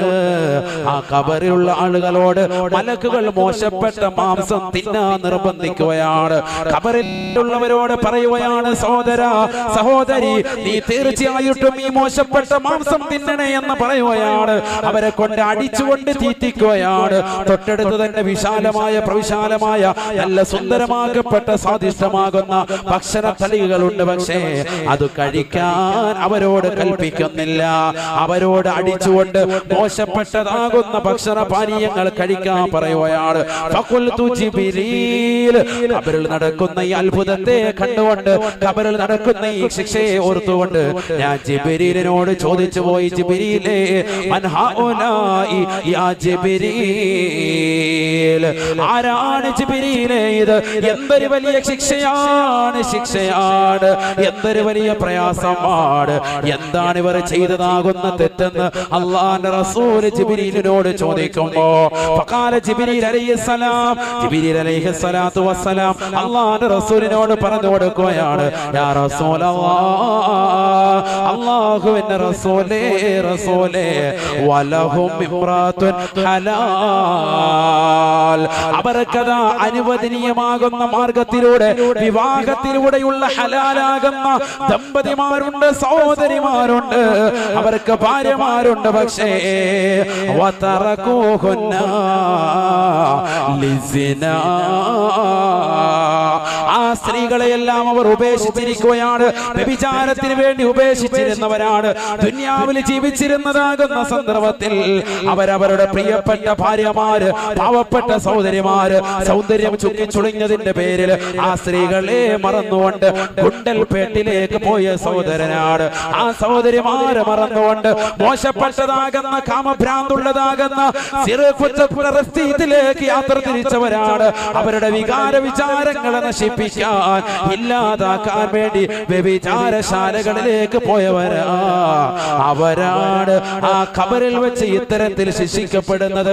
മോശപ്പെട്ട മാംസം അവരെ നിർബന്ധിച്ച് തീറ്റിക്കുന്നതെന്ന് ഹബീബുനാ റസൂലുള്ളാഹി സ്വല്ലല്ലാഹു അലൈഹി വസല്ലം. ദുനിയാവിൽ ഹലാലായ ഭാര്യമാരുണ്ടായിരിക്കെ ആ ഭാര്യമാരെ മറന്ന് അന്യരാകുന്ന സ്ത്രീകളെ ഭോഗിക്കാൻ വേണ്ടി തയ്യാറെടുത്തതാകുന്ന സഹോദരങ്ങൾ. അല്ലാഹു കാത്തിരക്ഷിക്കട്ടെ. ഇതേപോലെ തന്നെ ഭാര്യമാർക്കും സ്ത്രീകൾക്കും തന്നെയാണ് ശിക്ഷ. ദുനിയാവിൽ ഭർത്താവിനെ മറന്നിട്ട് ഇതര സമുദായത്തിലെ സഹോദരൻ അല്ലെങ്കിൽ അവൾക്ക് അനുവദിക്കപ്പെടാത്തതാകുന്ന ഹറാമായപ്പെട്ടതാകുന്ന സഹോദരങ്ങളുമായിട്ട് ശാരീരിക ബന്ധത്തിൽ ഏർപ്പെടുന്നതാകുന്ന വ്യഭിചരിക്കുന്നതാകുന്ന സഹോദരിമാർക്കും 6 അടി മണ്ണിന്റെ ഇരുട്ടറയാകുന്ന ഖബറിലേക്ക് ചെല്ലുമ്പോൾ തന്നെ ശിക്ഷ തുടങ്ങാം. മശറയിൽ വേറെ അങ്ങനെയുണ്ട്. എന്താ ഉസ്താദ് ഖബറിലെ ശിക്ഷയെ പറയുന്നത്? ഖബറിലെ വിഷയമാണ്. വ്യഭിചരിക്കുന്ന ആളുകൾക്ക് മഹ്ശറിൽ വേറെയുണ്ട്. ഇത് ഖബറിലേക്ക് എത്തുമ്പോ ഖബറിൽ വെച്ച് അവർക്ക് നല്ല ഭക്ഷണം അവരുടെ മുന്നിൽ വെച്ചിരിക്കുന്നു. ആ ഭക്ഷണം കഴിക്കാൻ അതിലേക്ക് അവരുടെ കൈ കൊണ്ടുപോകുവാൻ അല്ലാഹു സുബ്ഹാനഹു വ തആല മലക്കുകൾ മുഖേന സമ്മതിക്കൂല. തൊട്ടടുത്ത് തന്നെ മോശപ്പെട്ടതാകുന്ന മാലിന്യ കൂമ്പാരമാകുന്ന മാംസാഹാരം കൊണ്ടുവന്ന് വെച്ച് ആ മാംസത്തിലേക്ക് മാലിന്യത്തിലേക്ക് അവരെ നിർബന്ധിക്കുകയും അത് തിന്നാൻ വേണ്ടി മലക്കുകൾ അവരെ ദണ്ഡുകൊണ്ട് അടിച്ചുകൊണ്ടിരിക്കുകയും ചെയ്യുമെന്ന് മുഹമ്മദ് റസൂലുള്ളാഹി. അഊദു ബില്ലാഹി. എന്താ അവർ ചെയ്ത തെറ്റ്? ഭാര്യമാരെ വിട്ടിട്ട് അന്യരാകുന്ന ആളുകളിലേക്ക് സഹോദരിമാരിലേക്ക് പോയവരാ. ഭർത്താവിനെ വിട്ടിട്ട് അന്യരാകുന്ന പരപുരുഷന്മാരുമായി സുഖഭോഗത്തിൽ ഏർപ്പെടാൻ വേണ്ടി ഇറങ്ങി തിരിച്ചതാകുന്ന പെണ്ണാണ്. അവളെ പടച്ചറപ്പ് ശിക്ഷിക്കുന്നത് ഇത്തരത്തിലായിരിക്കുമെന്ന് ഹബീബ് റസൂലുള്ളാഹി. നടക്കുന്ന ശിക്ഷകളാണ് ഖബറിൽ നടക്കുന്ന ശിക്ഷ. നബി പറഞ്ഞു റഅയ്തു ബിഐനയ്യ, എന്റെ 2 കണ്ണുകൊണ്ട് ഞാൻ കണ്ടുപോയെന്ന് മുഹമ്മദ് റസൂലുള്ളാഹി. ഇതൊക്കെയാണ് ഖബറിലെ അത്ഭുതങ്ങൾ. ഖബറിൽ നടക്കുന്ന ശിക്ഷകൾ തീർന്നില്ല. ഹബീബായ റസൂലുള്ളാഹി സ്വല്ലല്ലാഹു അലൈഹി വസല്ലമ തങ്ങൾ വീണ്ടും പറയുകയാണ് റഅയ്തു ഖൗമാ തുറളഹു റൂസുഹും ബിർറഖസി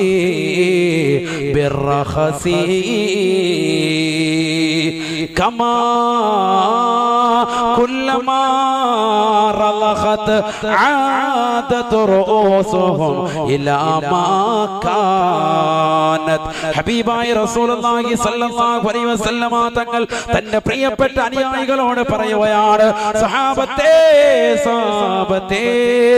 ഖബറിന് സാരമല്ല, ഖബർ ചെറുതല്ല. ഖബറിലെ ശിക്ഷകളും ഖബറിലെ ബുദ്ധിമുട്ടുകളും ഖബറിലെ അത്ഭുതങ്ങളും അത് വിശാലമാണ്. ഹബീബായ നബി തങ്ങൾ പറയുകയാണ് റഅയ്തു ഖൗമാ, ഞാൻ എന്റെ കണ്ണുകൊണ്ട് ഒരു കൂട്ടം ആളുകളെ കണ്ടുപോയി 6 അടി മണ്ണിന്റെ ഇരുട്ടറയിൽ അവർ ശിക്ഷിക്കപ്പെടുകയാണ്. എങ്ങനെയെന്നറിയുമോ?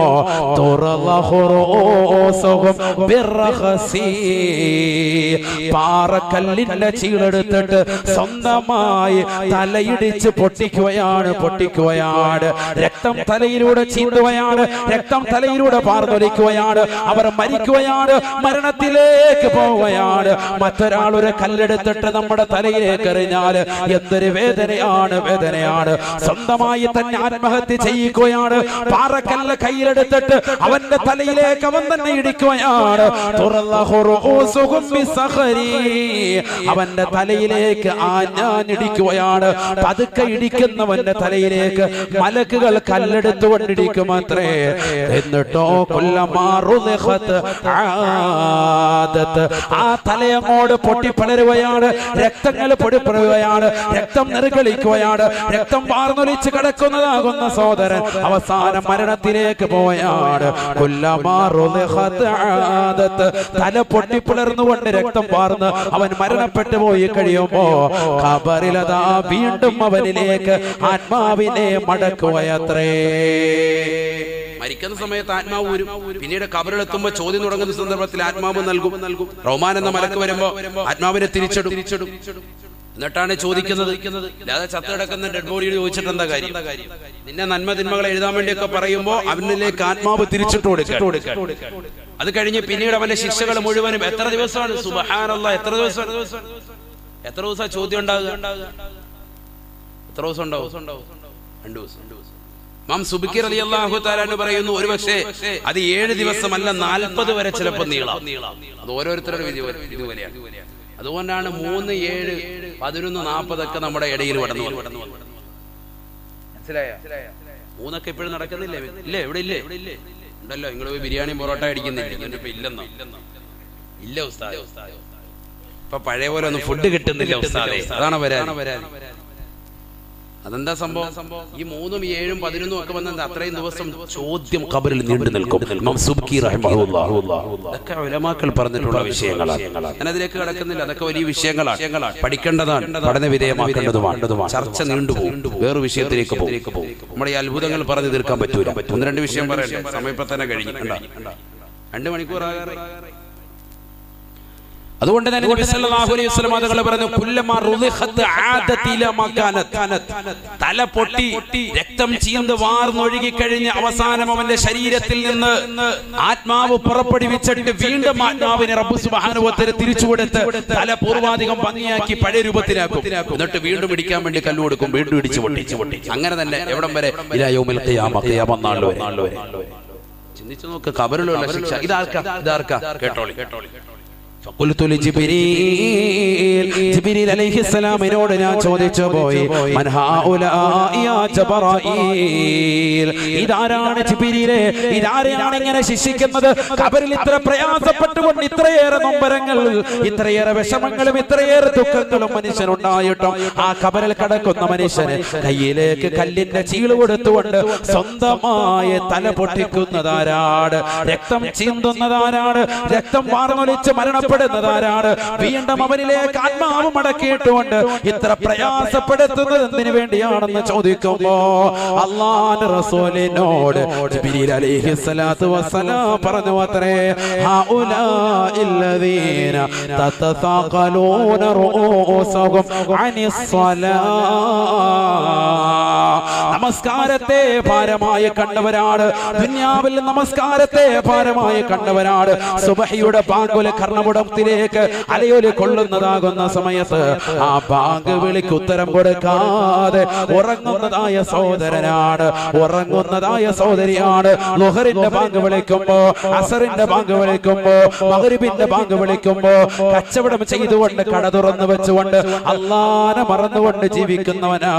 ഒരു ജോലി തിരക്കുമില്ല, അല്ലാഹുവിലേക്ക് വരാതെ നിൽക്കുന്നവനാണ്. അല്ലദീന തതഫാഖലൂന റൂസുഹും അനിസ്സലാ, ഞായറാഴ്ച ദിവസങ്ങൾ നടക്കുന്ന കല്യാണ മണ്ഡപങ്ങൾ വെച്ച് നമസ്കരിക്കുന്നതാകുന്ന വധൂവരന്മാർ പോലും അവർ നമസ്കാരമില്ലാത്തവരായി പോയില്ലയോ? വിവാഹ സുദിനത്തിൽ അവർ നമസ്കാരമില്ലാത്തവരായി പോയില്ലയോ? എത്രയോ സഹോദരിമാരാണ്, എത്രയോ കല്യാണ വീടുകളാണ് പടച്ച റബ്ബ് ഏറ്റവും ഇഷ്ടപ്പെട്ട മഹത്തമാകുന്ന ഒരു സുന്നത്താകുന്ന നിക്കാഹ് നടക്കുന്ന, കാർമികത്വം നടക്കുന്നതാകുന്ന സമയത്ത് പോലും ജമാഅത്തിന് ശ്രദ്ധ പതിപ്പിക്കാത്ത ആളുകളില്ലയോ? മുസ്ലിമീങ്ങളില്ലയോ? എത്രയോ സഹോദരിമാരാണ് ലിസ്റ്റിക്കിട്ടതാകുന്ന ചുണ്ടുകളുമായി, സന്തരമാക്കപ്പെട്ട കവിൾത്തടങ്ങളുമായി, മനോഹരമാകുന്ന വസ്ത്രം ധരിച്ചുകൊണ്ട് ഓഡിറ്റോറിയങ്ങളിൽ നിറങ്ങുന്ന പ്രിയപ്പെട്ട പെൺകൊടികളെ, എന്തേ പേടിയില്ലയോ? ഭയമില്ലയോ? ഖബറിനെ കുറിച്ച് ഭയപ്പാടില്ലയോ? ഹബീബായ നബി തങ്ങൾ പറയുകയാണ്, അല്ലദീന തതഫാഖലൂന റൂസഹും അനിസ്സലാ, നമസ്കരിക്കാതെ ദുനിയാവിൽ കഴിഞ്ഞുകൂടുന്ന ആളുകളാണ്, ദുനിയാവിൽ വെച്ച് നമസ്കരിക്കാതെ പോകുന്ന ആളുകളാണ്. അത്തരത്തിലുള്ള ആളുകളുടെ തലയാണ് ഇടിച്ചു പൊളിക്കുക എന്ന് നബിയുനാ റസൂലുള്ളാഹി. ആയിഷ സിദ്ദീഖ റളിയല്ലാഹു തആല അൻഹ പറയുകയാണ്, പാതിരാത്രി സമയമായപ്പോ അല്ലാഹുവിന്റെ റസൂൽ സല്ലല്ലാഹു അലൈഹി വസല്ലമ തങ്ങള് എന്റെ അടുക്കൽ കടന്നുറങ്ങുകയാണ്. പ്രവാചകന്റെ പൊട്ടിക്കരച്ചിൽ ഞാൻ കേൾക്കുകയാണ്. നബിയതാ കരയുകയാണ്. കരയുകയാണ്. നബിയോട് ഞാൻ ചോദിച്ചു പോയി നബിയെ, എന്നിൽ നിന്ന് വല്ല വശവും അവിടുത്തേക്ക് സംഭവിച്ചു പോയി നബിയെ, എന്തിനാണ് കരയുന്നതെന്ന് ആയിഷ സിദ്ദീഖ റളിയല്ലാഹു അൻഹ ചോദിക്കുമ്പോ അല്ലാഹുവിന്റെ റസൂൽ പറയുകയാണ്, ഇല്ല ഇല്ല ആയിഷ, ഞാൻ കരയുന്നത് അതിനൊന്നുമല്ല. അദാബുൽ ഖബരി ഹഖ്ഖുൻ യാ ആയിഷ, അദാബുൽ ഖബരി ഹഖ്ഖുൻ യാ ആയിഷ. ഖബറിലെ ശിക്ഷ യാഥാർത്ഥ്യമാണ്. ഖബറിലെ ശിക്ഷ തീർച്ചയായിട്ടും ഉണ്ടാകുമേ. ഞാൻ മരണത്തിലേക്ക് ഓർത്തുപോയി, ഖബറിനെ കുറിച്ച് ഓർത്തുപോയി. ഈ കടക്കുന്ന ഞാൻ ആരുടെ മണ്ണിന്റെ ഇരുട്ടറയിൽ പോയി കടക്കേണ്ടവനാണല്ലോ എന്നുള്ള ചിന്ത എന്റെ മനോമുഖരത്തിലേക്ക് കടന്നു വന്നുപോയി എന്ന് അല്ലാഹുവിന്റെ റസൂൽ പറയുകയും എന്നിട്ട് പ്രവാചകൻ ആയിഷയോട് പറയുകയാണ്, അദാബുൽ ഖബരി ഹഖ്ഖുൻ യാ ആയിഷ, ഖബറിലെ ശിക്ഷ യാഥാർത്ഥ്യമാണ്, യാഥാർത്ഥ്യമാണ്. ആയിഷ സിദ്ദീഖ റളിയല്ലാഹു തആല അൻഹ പറയുകയാണ്, മാ റഅയ്തു റസൂലല്ലാഹി സ്വല്ലല്ലാഹു അലൈഹി വസല്ലം യുസല്ലി ബഅദഹാ സ്വലാത്താ ഇല്ലാ വയതഅവ്വദു മിൻഹാ ഐ മിനൽ ഖബരി. ഹബീബായ നബി തങ്ങളെ പിന്നീട് ഞാൻ എന്റെ കണ്ണുകൊണ്ട് കണ്ടിട്ടേ ഇല്ല. എല്ലാ നമസ്കാരത്തിലും, അത് സുന്നത്താകട്ടെ ഫർളാകട്ടെ, അല്ലാഹുവിന്റെ റസൂൽ നമസ്കരിക്കുന്ന സർവ്വ നമസ്കാരങ്ങളിലും ലോകത്തിന്റെ നായകൻ കാവൽ തേടുകയാ. അല്ലാഹുമ്മ ഇന്നി അഊദു ബിക മിനൽ ഖബരി. അല്ലാഹുവേ, ഖബറിൽ നിന്ന് എന്നെ നീ കാക്കണേ അല്ലാ, ഖബറിന്റെ ശിക്ഷയിൽ നിന്ന് എന്നെ നീ കാക്കണേ അല്ലാ. ഇത് പ്രാർത്ഥിക്കാതെ, ഇത് ദുആ ചെയ്യാതെ, ഇത് പ്രവാചകന്റെ ദിനചര്യയാക്കാതെ ഒരൊറ്റ നമസ്കാരവും തന്റെ ജീവിതത്തിൽ പിന്നീട് കഴിഞ്ഞിട്ടില്ല എന്ന് ആയിഷ സിദ്ദീഖ റളിയല്ലാഹു അൻഹാ. ചിന്തിച്ചു നോക്ക്, ഖബറിനെ കുറിച്ച് നബി സല്ലല്ലാഹു അലൈഹി വസല്ലം തങ്ങളുടെ ഭയപ്പാട് എത്രമാത്രം. ആരാണ് ജീവിതത്തിൽ ഒരു തെറ്റ് ചിന്തിക്കുക പോലും ചെയ്യാത്ത മുഹമ്മദ് റസൂലുള്ളാഹി? എവിടെ സലാത്തിപ്പോഴില്ലല്ലോ. മുഹമ്മദ് റസൂലുള്ളാഹി സല്ലല്ലാഹു അലൈഹി വസല്ലം, ആ പ്രവാചകർ സല്ലല്ലാഹു അലൈഹി. ഞാനൊരു കാര്യം തീർച്ചയായിട്ടും പറയാം, ഖബറിലെ രക്ഷപ്പെടുന്ന ഒന്ന് രണ്ട് കാര്യങ്ങളുണ്ട്. അതിലൊന്നാണ് ഞാൻ നേരത്തെ പറഞ്ഞത്, ഖുർആൻ ഓതൽ. ഒന്ന്, ഖബറിൽ രക്ഷ കിട്ടണമെങ്കിൽ അല്ലാഹു തൗഫീഖ് തരട്ടെ. അതിൽപ്പെട്ടതാണ് സൂറത്തുൽ മുൽക്ക് ഓതുക. സൂറത്തുൽ മുൽക്ക് തബാറക സൂറത്ത് ദിനേന പതിവാക്കുക. അല്ലാഹു തൗഫീഖ് തരട്ടെ. അലിഫ് ലാം മീം സജദ എല്ലാ ദിവസവും ഓതണം. അലിഫ് ലാം മീം സജദ, അലിഫ് ലാം മീം സൂറത്ത് സജദ സൂറത്ത് അറിയില്ലേ? സജദ സൂറത്ത് ഓതുക. അതിൽ തിലാവത്തിന്റെ സുജൂദ് ഉണ്ട്. ആ സുജൂദ് ചെയ്തുകൊണ്ട് തന്നെ ഓതുക. അത് നമസ്കാരത്തിൽ തന്നെ ഓതുമായിരുന്നു നബി സല്ലല്ലാഹു അലൈഹി വസല്ലം. രാത്രിയിലായിരുന്നു പ്രവാചകന്റെ ആ നമസ്കാരം ഉണ്ടായിരുന്നു. ഒന്നാമത്തെ റക്അത്തിൽ സജദ സൂറത്ത് ഓതി സുജൂദ് ചെയ്ത് എഴുന്നേറ്റ് വന്ന് വീണ്ടും ആ സൂറത്ത് പൂർത്തീകരിച്ച് രണ്ടാമത്തെ റക്അത്തിൽ നബി സല്ലല്ലാഹു അലൈഹി വസല്ലം തങ്ങൾ സൂറത്തുൽ മുൽക്ക് ഓതി നമസ്കരിക്കുമായിരുന്നു. രാത്രിയിലെ നമസ്കാരം നബി സല്ലല്ലാഹു അലൈഹി വസല്ലം തങ്ങൾ അങ്ങനെ കൊണ്ടുവന്നിരുന്നു. ഹദീസ് കാണാം, മാ നാമ റസൂലുള്ളാഹി സ്വല്ലല്ലാഹു അലൈഹി വസല്ലം ഹത്താ യഖറഅ അലിഫ് ലാം മീം സജദ വ സൂറത്തുൽ മുൽക്ക്. ആയിഷ സിദ്ദീഖ റളിയല്ലാഹു അൻഹ പറയുന്നു, അല്ലാഹുവിന്റെ റസൂൽ സ്വല്ലല്ലാഹു അലൈഹി വസല്ലം തങ്ങൾ ഉറങ്ങിയിരുന്നില്ല. അലിഫ് ലാം മീം സജദയും സൂറത്തുൽ മുൽക്കും ഓതാതെ നബി തങ്ങൾ ഉറങ്ങിയിട്ടില്ല. എല്ലാ ദിവസവും നബി പാരായണം ചെയ്യണം. അല്ലാഹു തൗഫീഖ് തരട്ടെ. നമ്മൾ ഇന്ന് ഖുൽ ഹുവല്ലാഹു ഓതിയിട്ടില്ല. ഇന്നിപ്പോൾ ഇവിടെ ദുആ രക്കാൻ വേണ്ടി ഓതിയപ്പോഴാണ് 3 വട്ടം ഓതിയത്. ഇതാണ് നമ്മുടെ അവസ്ഥ. നഊദു ബില്ലാഹി, അല്ലാഹു കാത്തിരക്ഷിക്കട്ടെ. പക്ഷെ അതിലൊക്കെ ഒരുപാട് പുരുഷന്മാർ, പ്രായം ചെന്ന ഉപ്പമാരും പ്രായം ചെന്ന ഉമ്മമാരും നമുക്കിടയിലുണ്ട്. അവർ ദിനേന അത് പതിവാക്കുന്നുണ്ട്. അവർക്ക് ഇത് കേൾക്കുമ്പോൾ വലിയ സന്തോഷമാണ്. കാരണം ഉസ്താദേ, ഞാനിത് ഡെയിലി ചെയ്യുന്നതാണല്ലോ. അൽഹംദുലില്ലാഹ്, അല്ലാഹു നിലനിർത്താൻ തൗഫീഖ് തരട്ടെ. നിലനിർത്താൻ അല്ലാഹു തൗഫീഖ് തരട്ടെ. പ്രവാസികളാകുന്ന സഹോദരങ്ങൾ യൂട്യൂബിലൂടെ ലൈവായി പ്രഭാഷണം കേൾക്കുന്നവരുണ്ടാകും. ധാരാളം ആളുകൾ. നിങ്ങളും നിത്യമായി പതിവാക്കണം. എല്ലാ ജോലി തിരക്കും കഴിഞ്ഞ് നിങ്ങൾ രാത്രിയിൽ വിശ്രമിക്കാമെന്നെങ്കിലും ഈ സൂറത്തുകൾ പതിവാക്കണം. യാസീൻ, ഇദാ വഖഅതിയ തബാറക, അലിഫ് ലാം മീം സജദ. ഖബറിന്റെ ജീവിതത്തിൽ രക്ഷപ്പെടാൻ സൂറത്തുൽ മുൽക്കും അതുപോലെ തന്നെ അലിഫ് ലാം മീം സജദ നിത്യം പതിവാക്കണം. അല്ലാഹു തൗഫീഖ് തരട്ടെ. മറ്റൊന്ന് ഹുബ്ബുൻ നബിയാണ്. ഹുബ്ബുൻ നബി, നബി സല്ലല്ലാഹു അലൈഹി വസല്ലം തങ്ങളോടുള്ള സ്നേഹമാണ്. നബിയോടുള്ള സ്നേഹം വെച്ചവൻ ഖബർ ജീവിതത്തിൽ രക്ഷപ്പെടും. അല്ലാഹു തൗഫീഖ് തരട്ടെ. എങ്ങനെയാ സ്നേഹം വെക്കുന്നത്? നബിയുടെ പേര് കേൾക്കുമ്പോൾ സല്ലല്ലാഹു അലൈഹി വസല്ലം സലാത്ത് തന്നെയാണ്. അപ്പോഴാ സ്നേഹം ഉണ്ടെന്ന് തിരിയുന്നത്. ഇത് മിണ്ടാൻ നബി ഇങ്ങനെ എന്നിട്ട് എന്താ കാര്യം? അവനാണ് സലാത്ത് നിങ്ങൾ ഉറക്കെ ചെല്ലാതിരുന്നപ്പോഴാണ് ഞാൻ ഇതിലേക്ക് പോയത്. ഇങ്ങനെ വിഷയം ഇങ്ങനെ കടക്കുന്നുള്ളതുകൊണ്ട് അതിലേക്കൊണ്ട് തെന്നിയെന്ന്. നബിയോടുള്ള സ്നേഹമുണ്ട് എങ്കിൽ മഹബ്ബത്തുൻ നബി അതൊരു അടിസ്ഥാന കർമ്മമാണ്, അടിസ്ഥാനമാണ്. അതുണ്ട് എങ്കിൽ ഖബറിലും രക്ഷപ്പെടും. അല്ലാഹു തൗഫീഖ് തരട്ടെ, അല്ലാഹു തൗഫീഖ് തരട്ടെ. കാരണം ഖബറിലേക്ക് കൊണ്ടുപോയി വെക്കുമ്പോ സുബ്ഹാനല്ലാഹ് ആ ഭാഗം അവിടെ പൂർത്തീകരിക്കാം. റഹ്മാൻ എന്ന മലക്ക് വന്നു പോയതിനു ശേഷം പിന്നെ അവിടേക്ക് കടന്നു വരുന്നത് രണ്ട് മലക്കുകളാണ്. രണ്ട് മലക്കുകൾ ഖബറിലെ മറ്റൊരു അത്ഭുതം മുൻകർ നകീർ അലൈഹിസ്സലാമിന്റെ കടന്നു വരവാണ്. രണ്ട് മലക്കുകൾ കടന്നു വരും. എന്താണ് ആ വരവ്? സുബ്ഹാനല്ലാഹ്. ആരാണ് മുൻകർ നകീർ? ഫജാഅഹുൽ മുൻകർ വന്നകീർ ബൈനഹുമാ വസ്ഫഹുമാ ബൈനൽ വറാ ശഹീർ. ഫജാഅഹുൽ മുൻകർ വന്നകീർ وصفهما بين الورى شهير. جعدان أزرقان أسودان شعرهما يصحبه الرجلان. അവർ രണ്ടാളുകളും നിന്നോട് ചോദിക്കുമത്രേ, ആരാണ് രണ്ടാളുകൾ? അവരുടെ കോലം എന്താണ്? അവരുടെ രൂപം എന്താണ്? അസ്വാതുഹുമാ കറഅദിൽ ഖാസിഫ് അബ്സാറുഹുമാ കൽബർഖിൽ ഖാതിഫ്. ഹബീബായ നബി തങ്ങൾ പറയുകയാണ്, അവരുടെ ശബ്ദം വല്ലാത്ത ശബ്ദമാണ്, ഇടിയുടെ ശബ്ദമാണ്, ഇടിയുടെ ശബ്ദമാണ്. സഹാബത്തേ, സഹാബത്തേ, ആറടി മണ്ണിന്റെ ഇരുട്ടറയിലേക്ക് കടക്കുന്ന മനുഷ്യൻ ഖബറിൽ നേരിടുന്ന അത്ഭുത പ്രതിഭാസമാണ്. ഖബറിലേക്ക് മുൻകറും നകീറും വരുമ്പോ ഖബറിലതാ വല്ലാത്ത ശബ്ദമാണ്, ശബ്ദമാണ്. കറഅദിൽ ഖാസിഫ്, ഇടിയുടെ ശബ്ദമാണ്, ഇടിയുടെ ശബ്ദമാണ്. വൽ ബർഖിൽ ഖാതിഫ്, മിന്നലെറിയുന്നത് പോലെയുള്ളതാകുന്ന തീജ്വാലയാണ് കണ്ണിലൂടെ പ്രവഹിക്കുക. ആ രണ്ട് കണ്ണുകളെ കുറിച്ചും അല്ലാഹുവിന്റെ റസൂല് പറയുകയാണ്, അസറഖാൻ, രണ്ട് കണ്ണുകളും നീല നിറത്തിലുള്ളതാ. അസ്വദാൻ, അവരുടെ മുഖവും അവരുടെ ശരീരമാസകലവും കറുത്തതാണ്, കറുത്തതാണ്.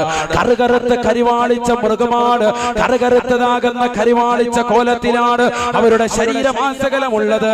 നീല നിറത്തിനാലുള്ള കണ്ണുകളാണുള്ളത്. പ്രേതപടങ്ങൾ, ഹൊറർ മൂവികൾ കണ്ടുകൊണ്ട് രാത്രിയുടെ യാമങ്ങളെ തള്ളി നീക്കുന്ന ബ്ലൂ വെയിൽ ഗെയിമിന്റെ അടിമകളാകുന്ന പ്രിയപ്പെട്ട സഹോദരിമാരെ, സഹോദരങ്ങളെ, നിങ്ങൾക്കൊരിക്കലും തന്നെ അത് കണ്ടു നിൽക്കാൻ കഴിയുകയില്ല. ഇത് പ്രവാചകനാണ് പറയുന്നത്, ഇത് റസൂലുള്ളാഹിയാണ് പറയുന്നത്. ചില ആളുകളുടെ ബോധം അപ്പോൾ തന്നെ പോകുമത്രേ, പോകുമത്രേ. മലക്കുകൾ വീണ്ടും വിളിക്കുകയാ. വല്ലാത്തൊരു ശബ്ദത്തോടുകൂടിയാണ് അവർ ഖബറിലേക്ക് വരുന്നത്. കറഅദിൽ ഖാസിഫ്, ഇടിയുടെ ശബ്ദമാണ്. ആകാശത്ത് നിന്ന് മഴ പെയ്യുമ്പോഴുണ്ടാകുന്ന ഇടിയുടെ ശബ്ദത്തോടുകൂടി ഖബറിലേക്ക് കടന്നു വരുമ്പോ എത്ര ഭയാനകരമാണ്. നമുക്ക് മാത്രമാണ് കേൾക്കാൻ വേണ്ടി ആ മലക്കുകൾ കടന്നു വരുന്നത്. ആകാശത്ത് ഇടിവെട്ടുന്നത് ലോകത്തുള്ള മുഴുവൻ ആളുകൾക്കും വേണ്ടിയാണെങ്കിൽ ഖബറിൽ വരുന്നതാകുന്ന മുൻകർ വരുമ്പോ ആ ഇടിയുടെ ശബ്ദം നമ്മുടെ കാതുകൾക്ക് മാത്രമുള്ളതാണ്. താങ്ങാൻ കഴിയുകയില്ല. അവരുടെ കണ്ണിൽ നിന്ന് പ്രോചലിക്കുന്ന തീയുടെ പ്രഭാവമുണ്ടല്ലോ, അത് നമുക്ക് താങ്ങാൻ സാധിക്കുകയില്ല. കൽബർഖിൽ ഖാതിഫ്, ആകാശ ലോകത്ത് വരുന്ന മിന്നൽ പിണറുകൾ നോക്കി നിൽക്കാൻ മനുഷ്യ, മാനവ, നിന്റെ കണ്ണുകൾക്ക് സാധിച്ചിട്ടുണ്ടോ? ഇല്ലല്ലോ, സാധിച്ചിട്ടില്ലല്ലോ. എന്നാൽ ഖബറിലേക്ക് എത്തുമ്പോ മുൻകറും നകീറും വരുമ്പോ കൽബർഖിൽ ഖാതിഫ്, അല്ലാഹുവിന്റെ റസൂല് പറയുകയാണ്, മിന്നലാണ്, മിന്നലാണ് അവരുടെ കണ്ണിലൂടെ ഉണ്ടാവുക എന്ന് ഹബീബുനാ റസൂലുള്ളാഹി. അല്ലാഹുവിന്റെ റസൂല് വീണ്ടും പറയുകയാണ്, വബൈന ഐദീഹിമാ മിർസബത്തുൻ മിൻ ഹദീദ്. സഹാബത്തെ, അവരുടെ രണ്ടാളുകളുടെയും കയ്യിൽ ഇരുമ്പിനാലുള്ള ദണ്ഡുണ്ടത്രേ. ലാ യസ്തതിയു അഹദുൻ മിൻ അഹ്ലി സമാവാതി വൽ അർദി അയ്യർഫഉഹാ. ആകാശഭൂമികളിലുള്ള ഏതൊക്കെ സൃഷ്ടികൾ വിചാരിച്ചാലും അതൊന്നെടുത്തുയർത്താൻ മുങ്കറും നക്കീറിനുമല്ലാതെ ഒരാൾക്കും കഴിയുകയില്ല. അത്രമാത്രം കട്ടിയുള്ളതാണ്, അത്രമാത്രം ശക്തിയുള്ളതാ ആ രണ്ട് ദണ്ഡുകൾക്കുമെന്ന് ഹബീബുനാ റസൂലുള്ളാഹി. അത്രമാത്രം ശക്തിയുള്ള ദണ്ഡുകളുമായി നീല നിറത്തുള്ള ഇടിമിന്നൽ പിണറുകൾ പോലെയുള്ള കത്തിച്ചൊലിക്കുന്ന പ്രീ പ്രവഹിക്കുന്നത് പോലെയുള്ള കണ്ണുകളുമായി ഇടിയുടെ ശബ്ദവുമായി രണ്ട് തേത്തുകൾ കൊണ്ട് ഖബർ തുറന്നുകൊണ്ട് ഖബറിലേക്ക് തലഭാഗത്ത് നിന്നും കാൽഭാഗത്ത് നിന്നും വന്ന് അവനെ വിളിച്ചുണർത്തി ചാരി നിർത്തിയിട്ട് അവന്റെ മുഖത്തോട് ചേർത്ത് വെച്ചുകൊണ്ട് രണ്ടുപേരും ചോദിക്കുകയാ. ദൂരെ നിന്നല്ല, അടുത്ത് നിന്ന് ചോദിക്കുകയാണ്. പേടിക്കുകയില്ലയോ? ഒരാളുമില്ലാത്ത ഭവനമാണ്. വാപ്പയെ വിളിക്കാൻ വാപ്പയില്ല, ഉമ്മയെ വിളിക്കാൻ ഉപ്പയില്ല. ഈ ദുനിയാവിലൊരു ഇടി വെട്ടുമ്പോൾ തന്നെ ഭർത്താവിന്റെ നെഞ്ചത്തേക്ക് ചാരിക്കടക്കുന്ന പെങ്ങളെ, ഈ ദുനിയാവിൽ ഒരു വിഷമം ഉണ്ടാകുമ്പോ ഉമ്മ എന്ന് നിലവിളിച്ചുകൊണ്ട് ഉമ്മയുടെ മാടിത്തടത്തിലേക്ക് ഓടിച്ചെന്ന് അഭയം പ്രാപിക്കുന്ന മക്കളെ, എവിടേക്കാണ് നിനക്ക് പോകാൻ കഴിയുക? ഒരൊളിത്താവളവുമില്ല. അല്ലാഹുവിന്റെ റസൂല് പറയുകയാണ്, അവനോട് ചോദിക്കുകയാണ്, മന റബ്ബുക, മന റബ്ബുക, ആരാണടാ നിന്റെ റബ്ബ്, ആരാണടാ നിന്റെ റബ്ബ്? ഈ ദുനിയാവില് മമ്മൂട്ടിയെയും മോഹൻലാലിനെയും ദുൽഖർ സൽമാനിനെയും സിനിമാ താരത്തെയും കൊച്ചിയിൽ വന്നിറങ്ങിയ പോൺ സ്റ്റാറാകുന്ന സണ്ണി ലിയോണിനെയും ഒക്കെ ആരാധനയുടെ മണുപ്പട്ടിലേക്ക് എടുത്തു വെച്ച തമ്പുരാക്കന്മാരെ ഹൃദയത്തിലേക്ക് എത്തിയ സഹോദര, നീ പറയുമത്രേ, വിളിച്ചു പറയുമത്രേ, റബ്ബി ലാ അദ്രി,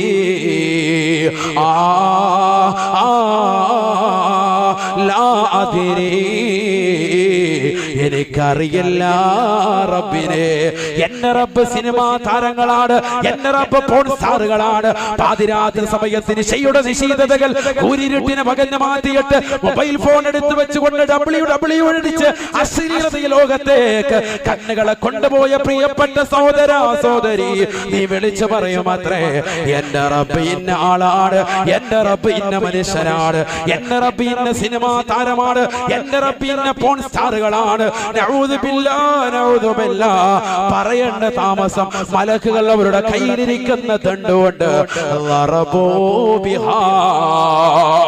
ആകാശഭൂമികളിലുള്ളതാകുന്ന സർവ്വ സൃഷ്ടികളും എടുത്തുയർത്താൻ ശ്രമിച്ചാലും എടുത്തുയർത്താൻ സാധിക്കാത്തതാകുന്ന അതിഭീമാകാരമാകുന്ന ദണ്ഡുകൾ ഉപയോഗിച്ച് മലക്കുകൾ അവന്റെ തലയിലേക്ക് അടിക്കുമത്രേ, അടിക്കുമത്രേ.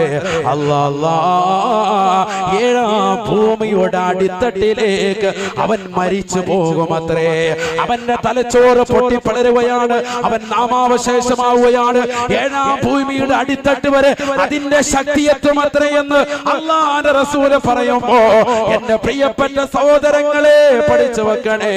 മുസ്ലിമായ മനുഷ്യൻ, ഈമാനുള്ള മനുഷ്യൻ, വഅദ് കേൾക്കാൻ വന്ന മനുഷ്യൻ, ഈമാനുള്ള പ്രിയപ്പെട്ട ഉമ്മ, ഇൽമുകൾ പഠിച്ച ഉമ്മ, ഖബറിനെ കുറിച്ച് കേട്ടുകൊണ്ട് ഭയചകിതമായി വീട്ടിലേക്ക് തിരിച്ചു പോകുന്ന സഹോദരൻ, ഖുർആനുമായി ജീവിതത്തിൽ നടക്കുന്ന സഹോദരൻ, ദിക്റുമായി ജീവിതത്തിൽ നടക്കുന്ന സഹോദരൻ, അവൻ വിളിച്ചു പറയുമത്രേ, റബ്ബി അല്ലാഹ്,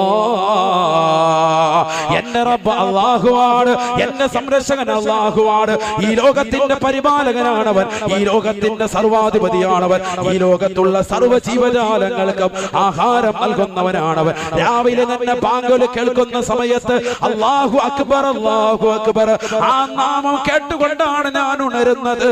ഇശാ ബാങ്കും കേട്ടുകൊണ്ടാണ് ഞാൻ പള്ളിയിലേക്ക് പോയി നമസ്കരിച്ച് വീട്ടിലേക്ക് തിരിച്ചു വരുന്നത്.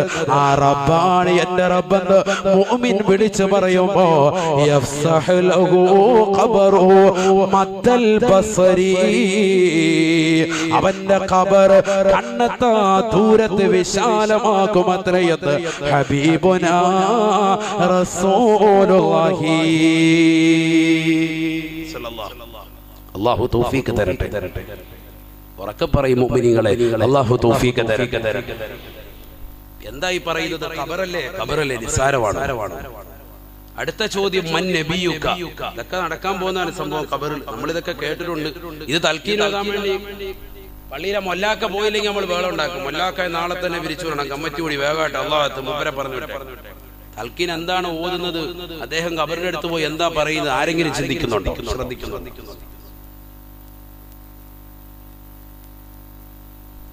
ഖബറിന്റെ അടുത്ത് പോയി അദ്ദേഹം പറഞ്ഞു കൊടുക്കുക, ഇതൊക്കെ ഈ ചോദ്യം പറഞ്ഞു കൊടുക്കുക, ഉത്തരം പറഞ്ഞു കൊടുക്കുക. അതുകൊണ്ടാണ് പറയുന്നത്, മരിച്ച ആളുടെ ഖബറിന്റെ അടുക്കൽ ഒരു ഒട്ടകത്തെ അറുത്ത് അതിന്റെ മാംസം ദാനം ചെയ്യുന്ന സമയം വരെ നിങ്ങൾ നിൽക്കണം. അത് ശക്തമായ സുന്നത്താണ്. മുഹമ്മദ് റസൂലുള്ളാഹി